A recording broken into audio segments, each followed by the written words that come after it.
Hey guys, so today we're going to be looking at our rendering tools we've got up here under Filter. If you look over here, we have our this little render thing. I'll just kind of run through real quick the different things. Let me just go ahead and create. Go ahead and make with me a new file. We're going to create this little double exposure kind of thing here using a photo I found off of Unsplash. So I'll just go to New, and we'll just make one that's 5 inches by 5 inches, 300 pixels per inch. That gives us a good long. A good canvas to work with here.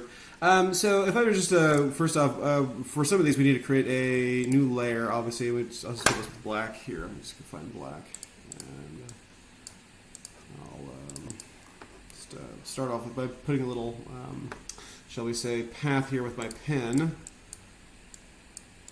All right, and we'll go over here to Filter, Render, and Flame. And we can just create this little flame here, just kind of chilling out. Which you need to render. And what's cool about that is you can actually adjust the settings of the flames. It's sort of a preset sort of formula for creating this, this little file they have on hand. If I wanted to go to Filter, Render, and then Picture Frame, I could just create a little picture frame. We've got several different picture frames. For instance, if I wanted to do like a art frame here, I can actually just pull up the size of the frame or the range of the frame. I could go to the various things. Make a picture frame for it. That's fun. I could go to Filter, Render. I could render in a tree. And what's cool about these trees is you have like a series of trees that you can choose from, and you can choose how many leaves are on there. This is a little ginkgo tree here. We can fill it full of leaves. We can fill it full of branches. Put the branches very thin, and put that in there.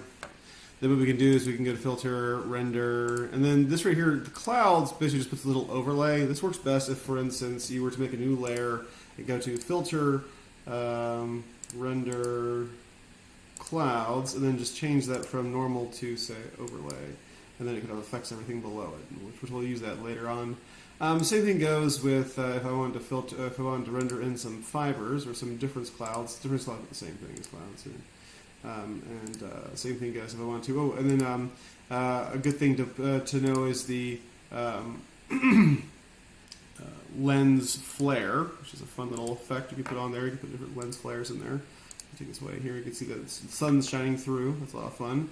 And then finally, the light source, the filter, render, lighting effects. You can actually just decide where light's coming in and how far it goes. So here's our light source, and it's shining down. We can just sort of like expand how much light is coming in. You can darken little areas here. That's a good little effect. It looks kind of fun. It's okay to get it all in there. So that's your basic rendering tool. So I'm going to delete this layer. I'll this layer as well. So to make this little thing here, let's go ahead and just start off by filling up the page with black and making a new layer. And choose this little pink color. If you can look at my settings here, it's H through 5, S100, B100. So it's this little kind of pink color here. And I'm just going to grab my pen tool. I'm going to make my pen 0% hardness and pull it up to about, let's see, 3,000 pixels. It's too big. I'll use the square brackets here to pull it down some until it's like less than the size of the canvas. And about there. So I can still see the black behind it. What we want to do, the cool thing about the layers is that we have this little blending options when it comes to our layers. So right click on it and say blending options, and click on gradient overlay. Now I have this little overlay here that I've chosen with that little pink color and this little teal color. So double click on the little swatch there, and you can choose this little light blue, kind of blue-green teal color, and press OK, and it sort of puts this little gradient on top of that. And that's fun. So to make that little cloud effect, we're just going to go up here to the next layer. We're going to have to select, rather filter, and then render our clouds. And the same thing. We'll do multiply. Let's do a couple here. Let's kind of look through the different modes here. We've got multiply, which kind of creates this little kind of shadowy effect. We've got overlay, which creates a bit of a brighter effect. We've got, let's see, color dodge, which brightens everything. Lighten, which kind of has a burn. these are all kind of fun things. So choose the one that you like the best. I'm going to choose overlay here. You don't have to choose this, but all right. So with that done, I'll just make a new. Actually, what I'll do is I'll find that file that I downloaded here. This little picture I got from Unsplash, and I'll just pull that in. And I'm just going to make this kind of fit to the center. Hold down Shift as you resize it, and I'll just put just her shoulders above sort of the frame here, so you can just see just her shoulders. Now, let's see if we can't cut her out. It would be simple enough to cut her out just by using the lasso tool, but instead of doing that, I'll just duplicate this layer, and I'll take my levels up until it's really bright down there at the base. And I can kind of see a good difference there. And I'll actually go here. Actually, what I'll do, instead of doing that, what I'll do is I'll just go to Image, Adjustments, Contrast. We'll put the contrast up a good deal. So hopefully the whites will look more white. That's good. Right. And then what we could probably do is we could go to Select, Color Range, and just choose white. And we can even add in this little gray area here. Right there.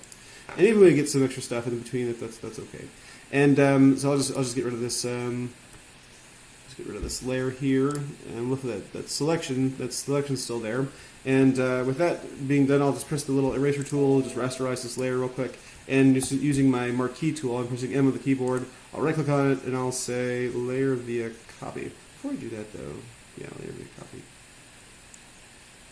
Probably want to fill the rest of this with white here. So what I'll do is I'll just get this. Let me just real quick. Go to Image, Adjustments, Threshold, and I'll just turn the whole white, and then I'll just take my brush tool, and I'll set that to white as well, and I'll just fill in the area above it with white, make sure the hardness is 0, sizes, oh, okay, the brush tool messed up. I wouldn't say that, well, I'll just use my fill tool, that's probably good. Make sure it's fill set to 100. That's good. All right, great. So, so with that all there, what we can do here is we can pull our model here, and we can set her to overlay, and so we can kind of see her face. And I'll just brighten up the whites here, because the whites are where everything's sort of coming out. And I'll just go to my adjustments and my curves, and I'll just pull up our little sort of highlights area by dragging this node at the very top and sort of dragging it to the left. You can kind of see everything's brightening up behind her.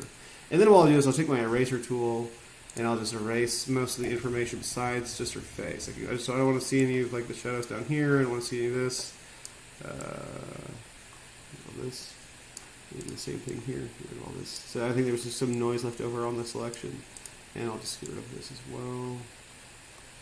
And I'll just make sure I can just see her face here as well. Let's see here. Maybe pull the opacity down slightly. Quite good. I wonder if multiply would work better. Yeah, overlay's good. All right. So that way we see her face kind of on the side there, but we don't see the sort of it's like I said, it's sort of a ghostly image of her face, as it were. All right. So with that done, that's good. Okay, cool. Okay, so with that done, let's see if we can put in the text that we had here. We had this little sort of text going down, and the way we make text going down, if I just click my text tool here. For my text tool, and, just click anywhere. I have a thin font called Moonflower. Just find any thin font you want. Right, so I type out the word magic. You can type out whatever word you want, and within reason. And we can just select this, and we can just click this little button here that tells you to go from orientation going up and down, or going from side to side. So I'll just pull this down here. I'll duplicate that once. Oops. Make sure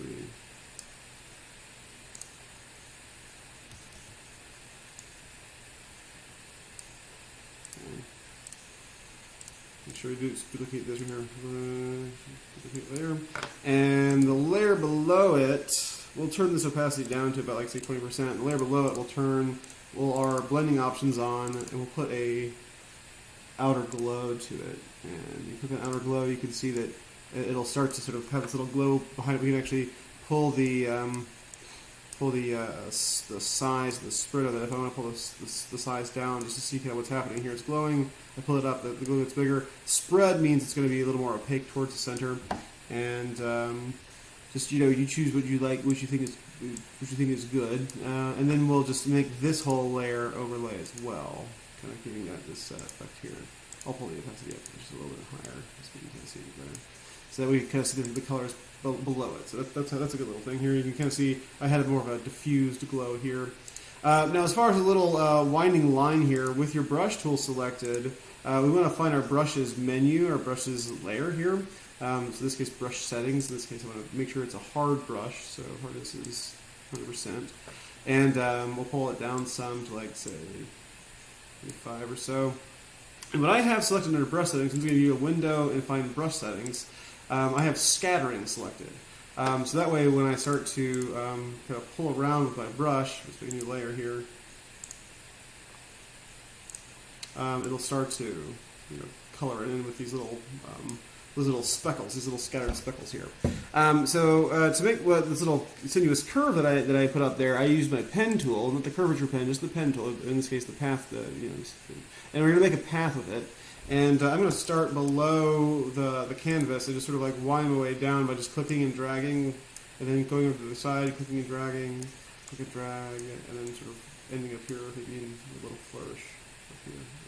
And we'll go ahead and right-click and say Stroke Path, and then we'll set our tool to Brush. So if you already have that on pencil, select Brush, and make sure that you're simulating the pressure. So basically this would simulate the idea that it would sort of taper off at the beginning and the end here. And we'll just do the same thing we did before. We'll take our little magic effect with our outer glow here, and we'll just right-click on that. We'll say Copy Layer Style, and we'll go up to our little design element, we'll paste layer style, so that way it kind of comes through here. We'll just we'll have that, and what we'll do is we'll actually affect the outer glow slightly here. We'll pull the spread down some, and we'll pull the size down some as well.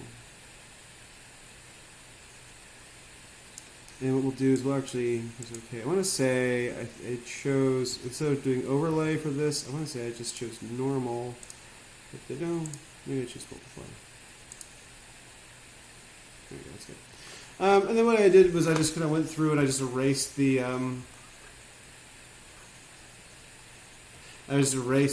what I had by just taking my eraser tool here and just erasing it around the letters. Just going to click right here, just going to erase it around the letters, just so they shine through a bit better. Alright, that's good. Alright, and so there we go. We have this little kind of double exposure effect with this little text effect here. And with the white, what we could do is we could just take the little border here. We could make that overlay as well. Or in this case, probably multiply. Let's say multiply.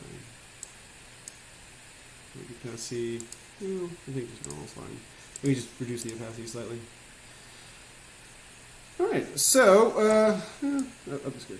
Alright, so with that done, this is just, a basic little double exposure. This is sort of a good little technique to use to sort of, use for whatever be like an album cover or a poster of some kind. It's a neat little photo creation, so just make it your own and show me what you can come up with. You can use the picture that I used in this tutorial, or you can use your own picture that you can isolate from a green screen or something. Alright, well, very cool. Cannot wait to see you guys produce.